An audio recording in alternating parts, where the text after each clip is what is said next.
Welcome back everyone to Minecraft. My name is Scalper, and today I'm going to be reviewing the wonderful data pack that is Terralith. Terralith has been taking the internet by storm recently. It is a fantastic and beautiful data pack that adds a lot of really cool features to vanilla Minecraft, and I'm extremely excited to showcase some of its beautiful biomes for you today. Now, just a quick heads up before we do start, there are multiple aspects of this data pack that I want to take into consideration whilst showing you guys how awesome it really is. First of all, anyone with two eyeballs can see how incredibly beautiful this data pack is. I've just spawned in here on top of this, what is this, a Frozen Peaks biome, which is actually a vanilla biome in Minecraft. And as you can see, we're already surrounded by lush spruce forests, birch forests, and some incredible mountains that go up to as high as around 270 on the Y scale. This data pack takes full advantage of the new height, and it's absolutely astonishing. However, there are some other things that are worth taking into account. In my opinion, this data pack is not 100% safe for survival, and I'll show you why in just a moment. But otherwise, I'm going to be flying over the world here, showing you some incredible sights, and hopefully you guys will be tempted to give this a go yourselves. So just a short flyover from where we first started, and you can see we've already got some really cool terrain generation. We've got a cave here that cuts out the side of a mountain. Absolutely beautiful formation in my opinion. You can see that a lot of the biomes actually use calcite in their sides right now. Calcite is one of my favorite looking textures from the new update. I absolutely love it. I'm not looking forward to having to make a new texture for that for Celestia because I think it's already beautiful. But you can't really come across that much calcite in vanilla Minecraft. You can find it in some mountain biomes. I've recently found it in a savanna mountain type situation. You can find veins of calcite running through the ground. You can find it around amethyst geodes, which don't give you that much, but this pack adds it absolutely everywhere. So if you're the kind of person who likes calcite like me, you can be sure you can find a lot of calcite on the surface with this pack. Just underneath these mountains that are actually made out of basalt and blackstone in some cases as well. Do we have some blackstone somewhere? Blackstone over there, as you can see. I'm not a huge fan of nether blocks being in the overworld, but I think things like basalt and blackstone are fine to be in the overworld because they're not really unique to the nether, if that makes sense. But if we come down here, you can see we have the dripstone caverns returning from vanilla Minecraft. Here they've actually spawned in a granite cave, I believe it is. Is this a granite cave? Does it say? Maybe granite just spawns in dripstone in this pack. I'm not really sure. Either way, you can definitely find caves of every type of rock. So you can find granite caves, diorite caves, andesite caves. They're all very beautiful. But as you can see here in the background, we have the wonderful new fungal caves, as you can see, and they look really fucking cool. It really annoys me that Mojang has never taken the opportunity. There's got underground trees here. I love stuff like that. They've never really taken the opportunity to make things like this. Obviously, glowing mushroom caves are such a big deal in Minecraft. You have them in so many different mods. Quark is probably the best one that comes to mind. Glowing mushrooms in caves are just an incredible idea in general. Mojang like to do things differently. When everyone asked for a lava boat, they added striders. When everyone added for glowing mushroom caves, they added dripstone caves, that kind of thing. Mushroom caves look cool, and I wish Mojang would just dive into that idea. But as you can see here, they look absolutely incredible. Not glowing, but we have giant mushrooms forming in caves. I love this feature. I think it's really cool just to have this extra bit of decoration inside caves. And hey, if you're playing in a survival situation, such as if you're doing, a vegetarian-only playthrough, for example, then you could get mushrooms from here. There are a fuckload of mushrooms from this cave. So, yeah, maybe that could be cool. I'm not scraping the barrel by talking about a vegetarian playthrough, I swear. And as you can see here, these caves are nothing to joke about. The fungal caves can form just as huge as every other cave that we have in this data pack, and they look absolutely awesome. And here we have one of my new favorite cave generation types from Terralith. We have the Mantle Caves. These caves look absolutely awesome. They are composed primarily of blackstone and magma, as you can see. We've got a little amethyst geode poking through here, which is pretty cool as well. But as you can see, if you go down here, Mantle Caves will actually go down super deep. I believe this tuff is from another geode, potentially. It might. No, I don't think that's right. Is that just a tuff vein? I actually have no idea. But they look really, really cool. Again, you get far enough to the bottom, and you have big lava pools as well, which really fit the theme. I do like the idea of Mantle Caves because it kind of implies. Well, my brain jumps to year 9 geography with the whole mantle thing, but it kind of gives me the idea that these are like between. Let's see, my brain jumped to the word chunk boundary. They're between the boundary of a tectonic plate, basically, and that seems really, really awesome. These things will stretch on for miles as well. If you're looking for blackstone without having to go to the nether, these are the best places to find it. As you can see here, ores seem to be quite common, but I'm not sure if the ores have actually been changed in this pack. I believe the author of this pack actually once said that ores have not been changed in his data packs, but that may have just been about the nether data pack that he's made. I'm not really sure, but these caves look absolutely awesome either way. Now, before we go much further with this data pack, there are some things that I wanted to keep you guys aware of. I did mention at the start of the video there are some biomes that I don't entirely approve of. Now, ignore this. This weird glitch that's happening is actually to do with my resource pack. I don't know what the fuck this is. I really need to speak to Optifine Man and see if he has some sort of fix for this thing. But as you can see here, this pack actually uses the brand new Skulk Sensors, which actually do exist in 1.17, but can't be accessed in survival mode. This thing is really, really interesting. So this biome is composed primarily of deep slate tiles. I was going to say blackstone tiles there. Now, obviously, deep slate tiles are a man-made block. You craft them out of cobbled deep slate. I do love this block. I like using it for roofs. I think they look awesome as like roof tiles, basically. But there's this, you know, it's an interesting concept. We have ice coming from the ceiling, which I think it looks really good, like an ice spike type formation. One of the things I don't entirely approve of is the fact that we have lanterns hanging from chains. Now, again, I love how this has been done. This is obviously like a dripstone piece, but instead of having dripstone with an end piece dripstone, we have, you know, chains and then a lantern at the end instead. And probably best of a time to bring up the fact that Skulk Sensors in this do actually have some sort of consequence. Skulk Sensors, as you can see, do that really cool thing, which I think is awesome. You know, you walk nearby them and they make the fucking creepy sound and they detect your movement. Obviously, in 1.19, that's going to summon the Warden to fuck you up, which is going to be really fucking cool. But in this update, the Warden does not exist. So how do we get around that? There's TNT. Yeah, there's TNT underneath the Skulk Sensors, which is a little bit weird in my opinion. Oh, hello. A little bit weird in my opinion. It does generally mean that when mobs spawn nearby these things, when you're first exploring the cave, you'll just hear them explode in the distance, just like what happened before. Not the best thing, in my opinion, especially if you're playing in like a very vanilla survival experience. This thing doesn't really make any sense, the fact that you would just have random pieces of TNT underneath the Skulk Sensor. Now, if you want to pretend that the Skulk Sensor itself is the thing doing the exploding, that's absolutely fine. But again, problems with this biome are plentiful. We have blue fire here spawning on top of something such as ice, which doesn't make any sense. We have deep slate tiles covering the entire ground.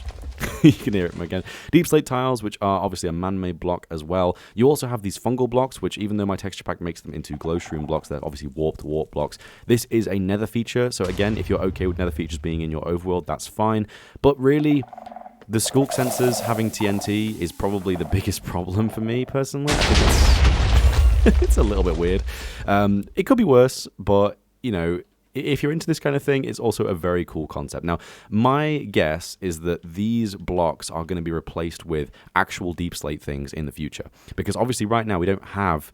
not deep slate, sorry, the deep dark features in the future. Deep dark isn't currently in the pack. Now, my guess is that Starmute is fully aware that the deep dark is coming in the future, so he's probably planning on replacing this entire biome with variations of the deep slate, the deep dark biome.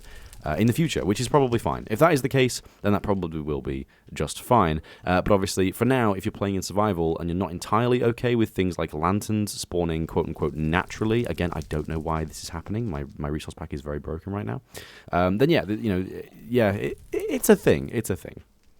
The next biome that I want to show you is a really interesting one. At first sight, you might land on this thing and look around and think, oh, you know, this is a pretty standard forest type biome. But then you'd be very surprised to find out this is actually a floating island. Now, Terralith comes with a brand new biome which is called the Skylands. And don't get me wrong, everyone loves a good floating island, and there is nothing wrong with this one in my opinion. Floating islands are very fucking cool, and I fully support this feature. I think it's really fucking cool. These floating islands are awesome. They have custom trees. They have these large dark oak trees with long stems that look... Stems?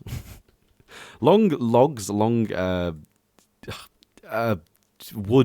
wood that looks like a spruce tree, but it's actually a dark oak tree. So if you mine this thing out, if you dig out all of the wood here, you're going to get a lot of dark oak saplings, which are very beneficial. We all know how hard it is to get yourself a first dark oak tree, especially when you take the 4 saplings back to your base and the tree that you grows only drops 3 dark oak saplings. It's the worst feeling, and we've all done it. We all know we have. But this thing's really cool. My guess is it's generated from amethyst geodes, which actually are a big favorite of our friend who generated this pack. And as you can see here, we also get the occasional diamond spawning up on these amethyst geodes. Now, again, I'm not entirely sure if the ore generation has been changed. That may be a one-off feature, such as, you know, whenever you find like an air block on the side of these things, there's a chance to generate a single diamond ore as opposed to a full diamond ore vein. But it may also just be that diamonds now have a potential to generate very high up in this pack. I'm not entirely sure what it is. Either way, this is really fucking cool. If you get yourself an elytra, you could definitely fly to this thing, plop a house on here, and you'd be the coolest guy on your server. But if you go down below the island, we've also got a bunch of glow lichen as well, which just makes it look a little bit cooler from the ground. The only problem that I've found with floating islands in the past is that you have a mod or a data pack or whatever with a floating island, and when you're underneath it, all you see is just a black, dark mass of just really badly lit blocks that just look kind of ugly. But the glow lichen really helps to break that up. As you can see, it flows around the island in these little strings that look almost like ore veins, and it makes the island look pretty cool from beneath as well. Now, this datapack is kind of known for its wonderful implementation of real-life locations, such as the Yellowstone biome and also the Volcano biome that we'll get to in just a moment. But now I want to show you one of my favorite fantasy biomes in the entire pack. This is the Amethyst Rainforest, and it has huge jungle tree-like structures made up of acacia wood and this wonderful amethyst-colored leaf with vines. It looks absolutely beautiful, and I really think that a lot of datapack makers and mod makers should really go into the more fantasy aspect of Minecraft. We only really get fantasy in the End and the Nether, and more overworld biomes that have that kind of magic-y effect would look really fucking cool. Now, I've turned Celesti off for this one because Celesti does have like hard-colored vines, so this feature doesn't really work in Celesti, unfortunately.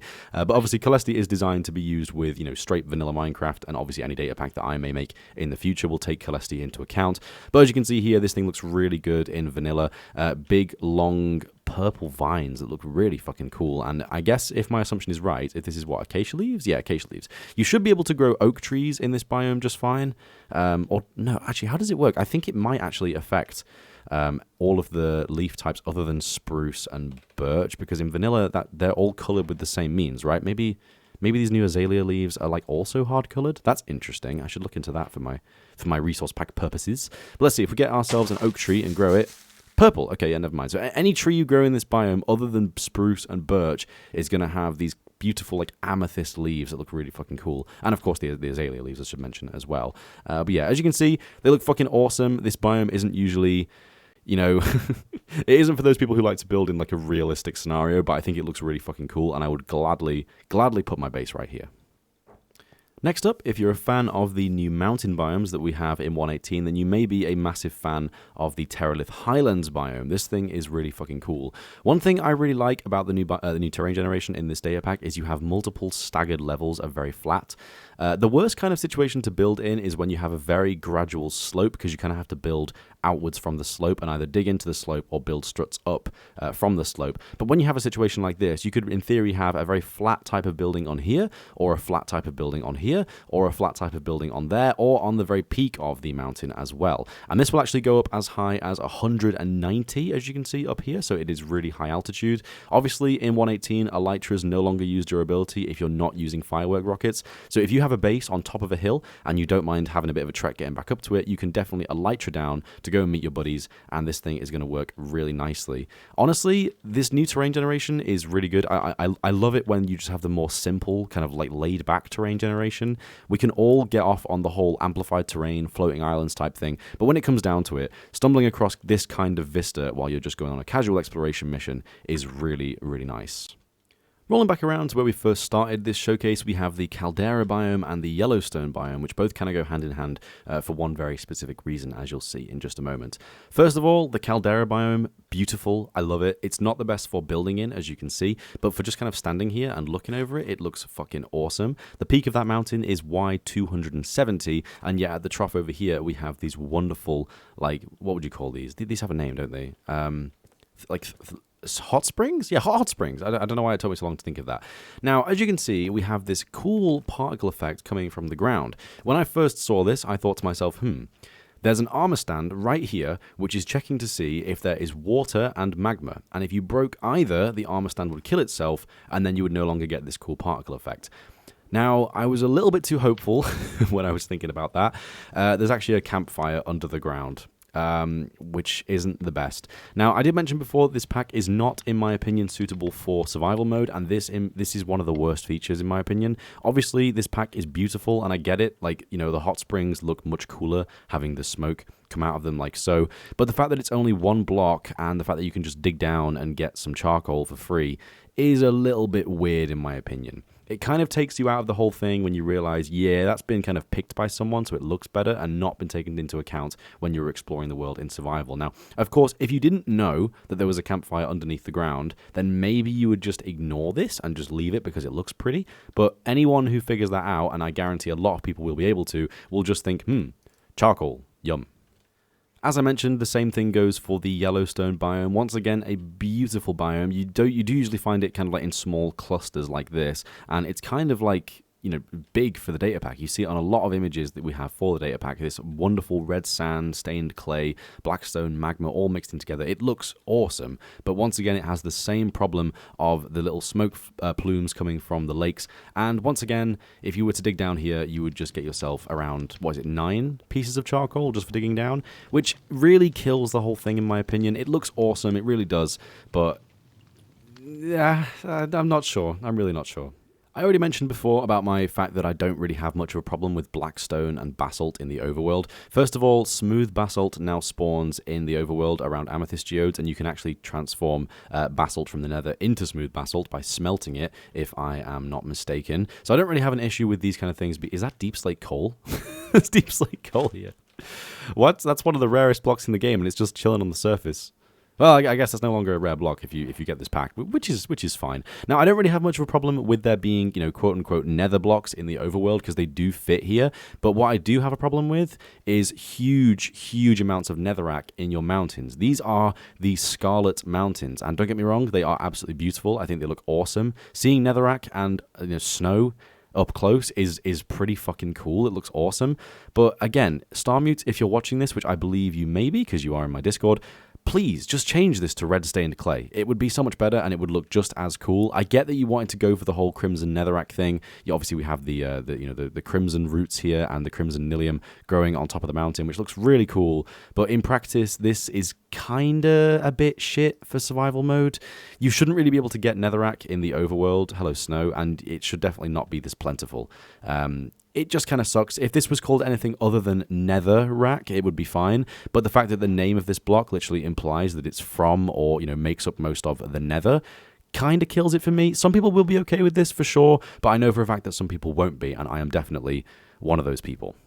Now, maybe you're okay with netherrack in your overworld, that's fine if you are, no judgments from me. But what you might not be okay with then is dried coral on the surface, which is a little bit strange in my opinion. This is the gravel desert. It's kind of intended to be just a biome comprised entirely of gravel. Now, I get it. Again, a lot of this pack comes down to aesthetics, and don't get me wrong, it's a beautiful pack. But when you're playing in survival mode and you're walking around and what you can see on the surface is obviously dead coral, it kind of raises a couple of questions. Now, if you were to say to yourself, this is kind of like lore-ish at this point, maybe this was once underwater and the coral actually kind of raised to the surface and is now dead. That would be really cool. But in reality, when you're walking around and there's just coral on the floor, it's a little bit strange. Maybe you're okay with it, maybe you aren't. I think it's a middle ground for me. It's a gray area. I mean, dead coral isn't that great, and a lot of people use it for building materials anyway. I've seen people use them in underground builds in caves and stuff like that. It does look kind of cool, but at the same time, it's not stone. It's coral. So I don't know. On the other end of the spectrum, we have one of the best, if not the best, structures in the entire pack. And I say structures because this isn't really a biome, in my opinion. This is a very, very clever manipulation of how biomes generate with the 4D noise system. Now, I myself have in the past tried to attempt to make a 4D noise graph to spawn biomes in. It's a little bit complicated, but you can sort of start to visualize four-dimensional noise in your mind if you just sort of do the whole physics thing of substitute 4D in for 3D. There's a joke in Futurama of the characters meet a bunch of beings who live in a two-dimensional world, and Farnsworth says a third dimension, just imagine up, left, but also sideways. Like imagine the third dimension as a two-dimensional being. That's kind of what four-dimensional space is as well. You just imagine the three dimensions as we live in them and we know them, and you just add an extra one. It doesn't seem that absurd if you consider the difference between two-dimensional space and three-dimensional space. But aside from that, the volcanic biome is absolutely awesome. It's basically this biome which is called volcanic peaks, entirely surrounding a biome known as volcanic crater. And as you can see, the effect is absolutely awesome, and we do get a very real and very big, sprawling volcanic structure. A lot of people like to imagine volcanoes as just sort of mountains with a little like bucket in the top of lava. That is not how volcanoes work in real life. You basically have this huge, sprawling area of like very hot rock which has magma pouring out of it into basically what does eventually look like a basin, but not always a basin. And this is just that. It looks fucking awesome. What's been done here is where we have one of the noise scales on the chart, hello, be at its very peak. I really feel like weather should be a bit different in volcanic biomes, maybe, but well, it doesn't really make any sense, does it? Yeah, I don't know. Maybe turn the lava to obsidian, right? That would look kind of cool. But yeah, as you can see here, what this is basically the peak of one of the noise scales. So what we have right here, the volcanic crater, is a full 1.0 or minus 1.0 on one of those noise values, and the volcanic peaks is the 0.95 surrounding it. So I do have a rough idea of how this works. Almost every time you find a volcano, it will work just like this. You have the crater in the middle, which is, lowered and has lava filled in it, and then you have the peaks at the edge, which are basically the edge of the volcano biome, which are raised and have a lot less lava, as you can see there. The effect is fucking awesome, and I understand why every article and every video that has showcased this pack has been big on the volcano biomes. It looks fucking awesome. Moving quickly on to our next contender, we have the Mirage Isles, which are kind of like a Marmite type situation. This is either you love it or you hate it, and frankly, I love it. I gotta admit it, I love it. It kind of breaks some of the rules I was talking about before in terms of blocks being in weird places. As you can see here, we have trees that are made out of stripped warped stem, which is a little bit weird because why would it be stripped? Why is a nether block in the overworld, But at the same time, this biome is breathtaking. Honestly, my quarrels are just fine. Like you could take these things out, maybe just remove the one thing that forms these trees, but everything else about this biome is fucking incredible. It's called the Mirage Isles for a reason. It only spawns in the very center of oceans, so it will always be an island, if that makes sense. But as you can see here, as we're flying through, we have these awesome particle effects surrounding the player, similar to what you get in the Nether, which I think is something that is like, severely underused in the overworld. We have giant mushrooms that look awesome and don't look out of place at all. It looks fucking awesome. Like, it looks like amplified terrain, but it's not. I think this biome is incredible. Building on one of these islands would be awesome, primarily for the fact that, number one, you're on an island, so you have a sort of like limited space to work with. Number two, you'd need to use either nether portals or like a boat system in order to get here, which seems cool on its own anyway. Number three, this terrain is fucking awesome. Like I said, it looks like amplified terrain. I can imagine so many ideas for building in this right now. I can imagine, bridges going between the mountains and like floating structures that are propped up by huge struts or whatever it would be. I just think it looks fucking awesome. It's fucking beautiful. I've fucking sworn a lot in this video, haven't I?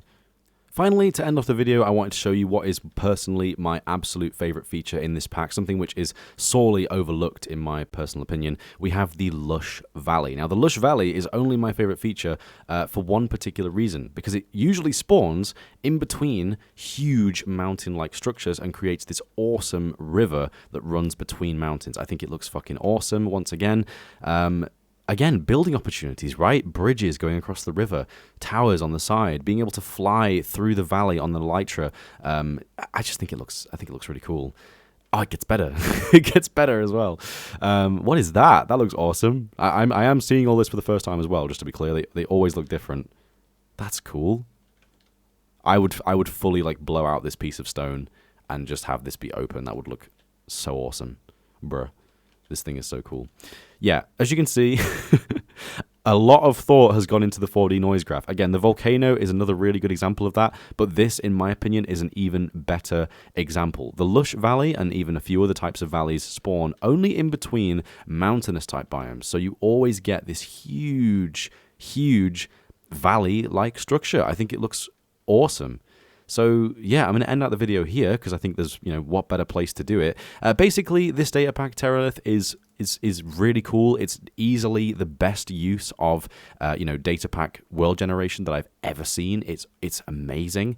But it definitely has a few things that could be changed just to make it a little bit more friendly for survival mode. Now, I was really, really tempted to use this on my server, as I mentioned before, but I'm actually going to go ahead and tweak some of the files to make my own custom version of Terralith, which is more survival friendly. I'm going to remove certain biomes, such as the Frostfire biome, so that we don't have those weird Skulk Sensor TNT combos and hanging soul lanterns and deep slate tiles. All the stuff that doesn't really make sense to have in a survival situation. I'm also going to remove the netherrack from the Scarlet Mountains, the dead coral from the gravel desert, things like that. But other than that, this, you know, it's so cool. No one can deny how cool this data pack is. It looks awesome. It plays awesome.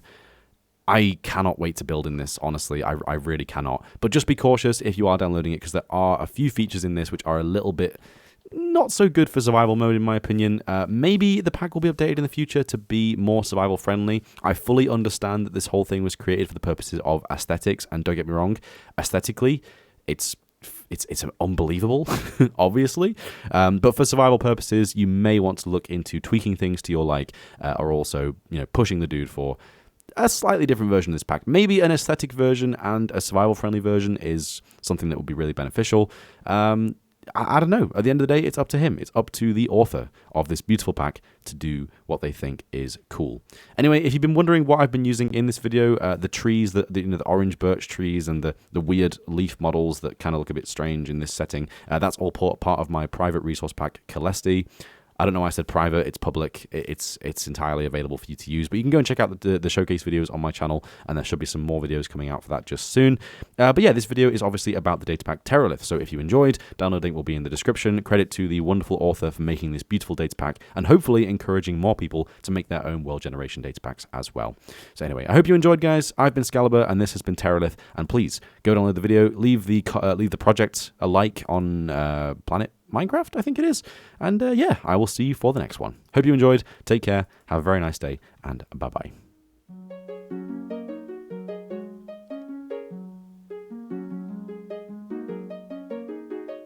Oh shit, I left the mic on. I don't usually do that. But I figured I may as well do something with it, right? How cool is this machine? I think Etho developed it. You know Etho's lab? Big fan, by the way.